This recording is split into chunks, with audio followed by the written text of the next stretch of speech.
बादल, ये सारे इकट्ठे होके आम आदमी पार्टी को हराने में लग गए हैं। बिकॉज ये नहीं चाहते कि आम आदमी पार्टी किसी भी तरह से जीते, ये नहीं चाहते कि भगवंत मान किसी भी तरह से सीएम बने। ये भगवंत मान ईमानदार आदमी है, कट्टर ईमानदार आदमी है। ये भगवंत मान को सीएम बनने से रोकना चाहते हैं। ये सारे मिलके पिछले कुछ दिनों से आप देख रहे होगे एक ही किस्म की भाषा बोलते हैं, केवल हमें गालियां दे रहे हैं। ये सारे मिलके केवल मेरे को, भगवंत मान को और आम आदमी पार्टी को गालियां दे रहे हैं हमें। और ऐसे लगता है जैसे सारे रात को बैठ के बातचीत करते हैं आपस में, वीडियो कॉन्फ्रेंस से या कॉल से, और अगले दिन सारी पार्टियां, सारे नेता एक ही भाषा में हमको गालियां देते हैं, एक ही जैसी भाषा बोलते हैं। तो हमारा कसूर क्या है? ये सारे के ऐसा आप देखेंगे, सुखबीर बादल चन्नी जी के खिलाफ नहीं बोलता, चन्नी जी सुखबीर बादल के खिलाफ नहीं बोलते, बीजेपी वाले बाकियों के खिलाफ नहीं, ये सारे केवल और केवल हमें गालियां दे रहे हैं, सारे मिलके एक ही भाषा में। हमारा क्या कसूर है? हमने क्या कर दिया?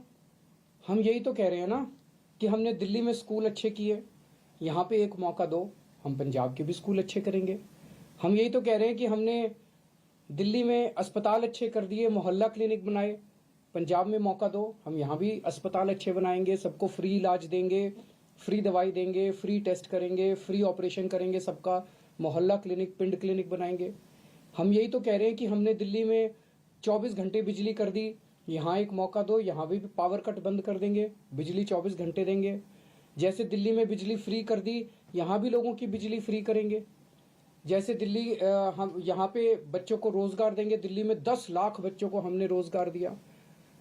यहाँ पे नशा खत्म करेंगे, नशा बंद करेंगे, ईमानदार सरकार लेके आएंगे, भ्रष्टाचार खत्म करेंगे जैसे दिल्ली में किया। यही तो कह रहे हैं हम लोग। ये लोग नहीं चाहते कि पंजाब में ये सब हो। पूरा का पूरा सिस्टम हमारे खिलाफ खड़ा हो गया है, मेरे भगवंत मान के और आम आदमी पार्टी के। तो मैं पंजाब के लोगों से अपील करना चाहता हूं कि अगर ये सारे भ्रष्टाचारी इकट्ठे हो सकते हैं तो क्या पंजाब के 3 करोड़ पंजाबी इकट्ठे नहीं हो सकते? इस बार साढ़े तीन करोड़ पंजाबी इकट्ठे हो जाओ और इस बार इस पूरे सिस्टम को हराना है। इन पूरी सारी पार्टियों को, ये पूरा जो सिस्टम है, अकाली दल का, कांग्रेस का, बीजेपी का, ये पूरा का पूरा सिस्टम इस बार अपने को हराना है। चाहे आप किसी भी पार्टी के हो, इस बार पंजाब के लिए वोट डालो, सारे इकट्ठे हो जाओ। 3 करोड़ पंजाबी मिलके इस बार ईमानदार सिस्टम लेके आएंगे, आम आदमी पार्टी लेके आएंगे और भगवंत मान को सीएम बनाना है। मैं मीडिया के साथियों को खास तौर से बधाई देना चाहता हूं, शुक्रिया अदा करना चाहता हूं कि उन्होंने बड़ी मशक्कत करके और बड़ी मेहनत से इस पूरे चुनाव के दौरान, मैं देखता था जब हम रोड शो में जाते थे कैसे जीपों पे लटके रहते थे सारे पत्रकार, और कैसे बड़ी कठिन परिस्थितियों में आप सब लोगों ने बहुत अच्छा निष्पक्ष तौर पे आपने पूरा चुनाव प्रचार को कवर किया है सभी पार्टियों का। आप सब लोगों का भी बहुत बहुत धन्यवाद।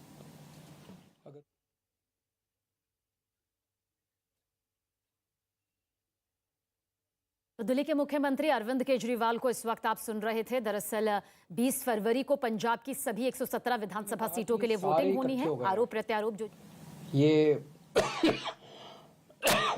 मोदी जी, प्रियंका गांधी, राहुल गांधी, चन्नी साहब, सुखबीर बादल, कैप्टन अमरिंदर, सिद्धू, ये सारे इकट्ठे हो गए हैं। और सारे ये क्या कह रहे हैं? पिछले कुछ दिनों से मैं देख रहा हूं ये क्या आरोप लगा रहे हैं।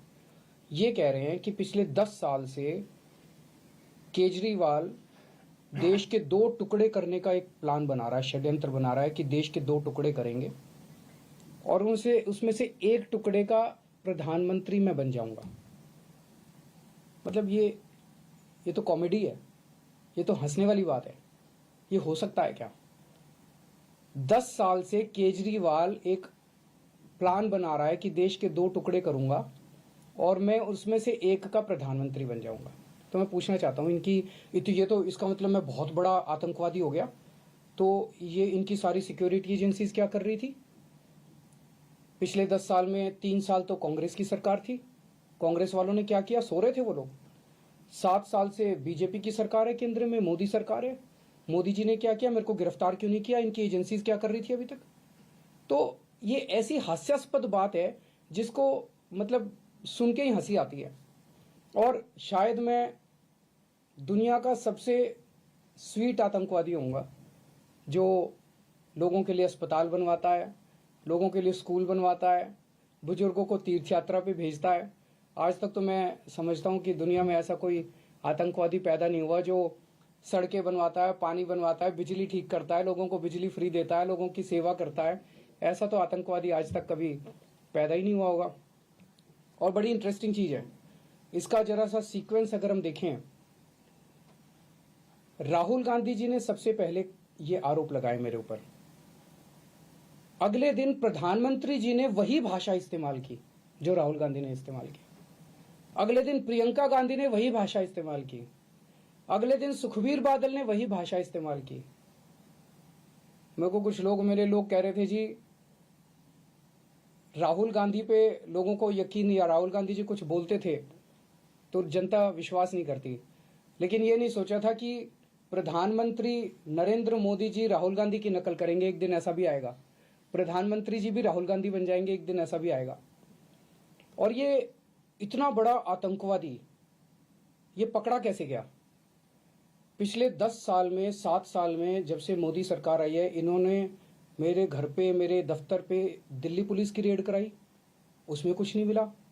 इन्होंने मेरे पे इनकम टैक्स की रेड कराई, ईडी की रेड कराई, सारी एजेंसीज की रेड कराई, मेरे दफ्तर में, मेरे बेडरूम तक पहुंच गए, किसी भी एजेंसी को कुछ नहीं मिला।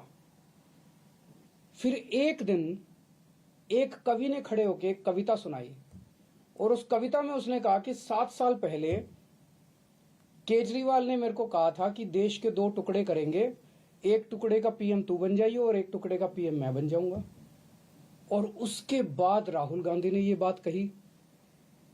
प्रधानमंत्री जी ने राहुल गांधी की स्पीच देखी, तब प्रधानमंत्री जी को समझ में आया कि इतना बड़ा आतंकवादी इस देश के अंदर पनप रहा है।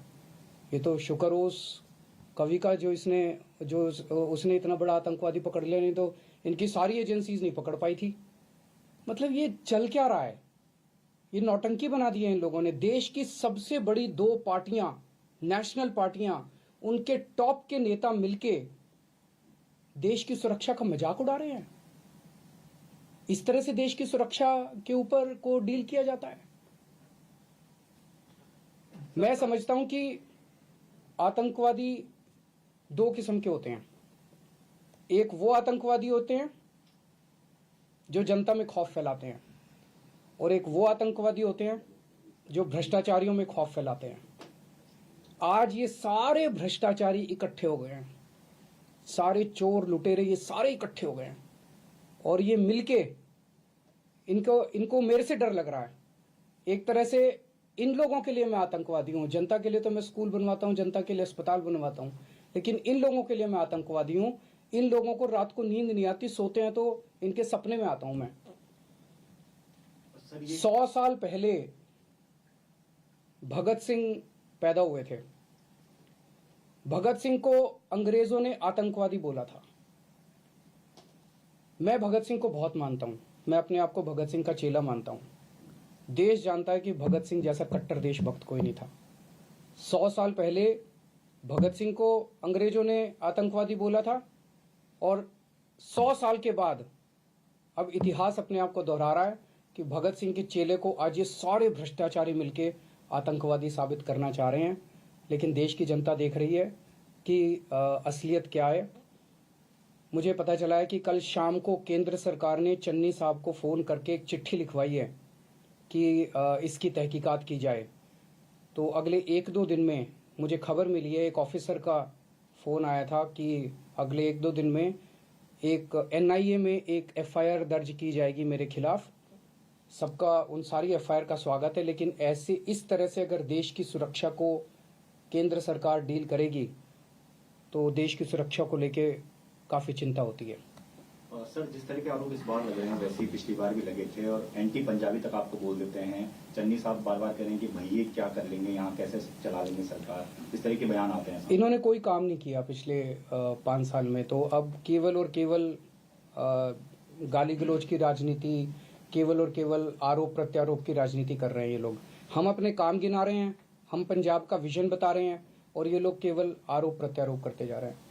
सर, जैसे आतंकवादी बताया जा रहा है, ठीक इस तरह से ये बताया था कि आप RSS के एजेंट भी हैं, तो इसे किस तरह से देखते हैं कि एक तरफ अगर ये हो सकते हैं आप, तो फिर वो कैसे हो सकते हैं, इसे कैसे देखते हैं? ये भी कांग्रेस का एजेंट भी आपको कहा जा रहा है, दोनों तरफ से कहा जा रहा है। हाँ, तो एक तरफ कह रहे हैं कि मैं आतंकवादी हूँ और दूसरी तरफ कह रहा है कि आरएसएस का एजेंट हूँ, तो फिर तो सारी आरएसएस भी आतंकवादी है। एक तरफ कह रहे हैं मैं कांग्रेस का एजेंट हूँ, तो फिर तो सारी कांग्रेस भी आतंकवादी है। एक तरफ कह रहे हैं मैं बीजेपी का एजेंट हूँ, तो कह रहे फिर तो सारी बीजेपी भी आतंकवादी है।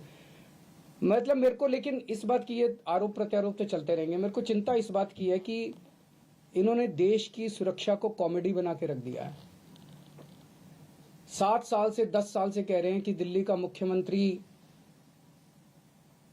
आतंकवादी है, दिल्ली का मुख्यमंत्री देश के टुकड़े करने की प्लानिंग कर रहा था, और किसी एजेंसी को पता नहीं चला। उन्होंने, सारी एजेंसीज ने मेरे घर पे रेड मार ली, मेरे दफ्तर पे रेड मार ली, उनको कुछ नहीं पता चला।